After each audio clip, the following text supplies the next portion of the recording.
আমার সংসারে তোমার অনেক কষ্ট হচ্ছে, তাই না? কই না তো। না তো বললেই হবে?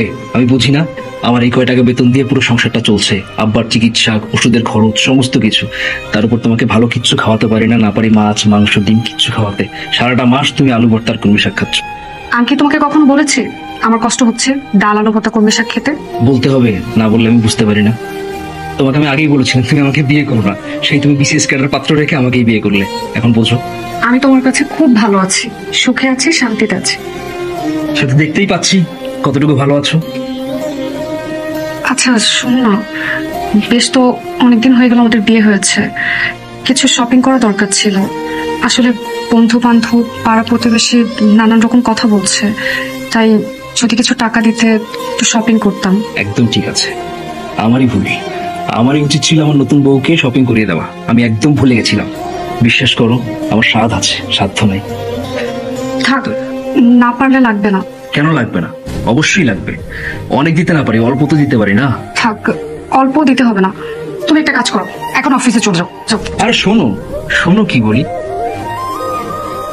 দেখো, আমি জানি এই 2000 টাকায় তোমার অনেক কিছু হবে না। এখন শোনো, আমি সামনের মাসে বেতন পেলে তোমাকে আমি আরো 3000 টাকা দিই। যদিও 2000 টাকায় কিচ্ছু হয় না, তারপরে যা হয় একটু ম্যানেজ করে নাও। বলো মা। বলছিলাম, ডাক্তার তো বলছিল তোর আব্বারে কেমোথেরাপি দিতে, সেটাও তো তুই দিস না। তাছাড়া 4-5 দিন হয়ে গেল তোর আব্বার ওষুধ শেষ হয়ে গেছে।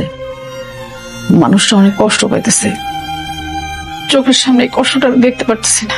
একটু ধৈর্য ধরো, আমি একা একটা মানুষ। আমি চাকরির পাশাপাশি 2টা টিউশন নিচ্ছি, তারপরও তো পারতেছি না মা। আমি কথা দিচ্ছি, সামনের মাসে বেতনটা পেলে, টিউশনির টাকাটাও পেলে, তারপরও লাগে কিছু টাকা ধার করে হলেও আমি আব্বার কেমোথেরাপি করে দিব মা। বাবা, কেমোথেরাপিটা না হয় সামনের মাসে দিস, এখন ওষুধ কিনা দে। ওষুধটা যদি তোর আব্বা এখন না খাইতে পারে, তাহলে তো মনে হয় অবস্থা আরো খারাপ হয়ে যাবে। আমি কি করব মা? বিয়েটা করেছি 1 বছর হয় নাই এখনো, বউটাকে ভালো কিছু খাওয়াতে পারছি না, ভালো কিছু কিনেও দিতে পারছি না আম্মা। তার উপর আব্বার ওষুধ, চিকিৎসা, কেমোথেরাপি। আম্মা, আমি একা একটা মানুষ কত দূরে যাব বলো? আমি তোর কষ্টটা বুঝি বাবা, কিন্তু আমি বা কি করব?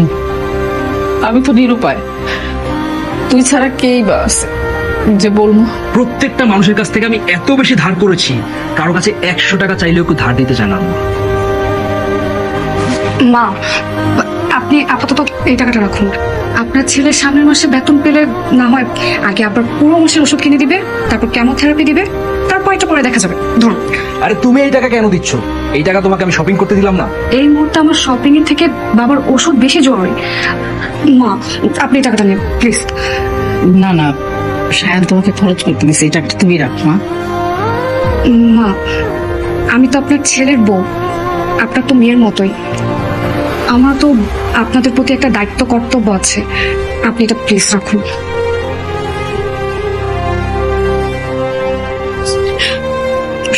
মা, দয়া করে তোমরা অনেক বড় হো।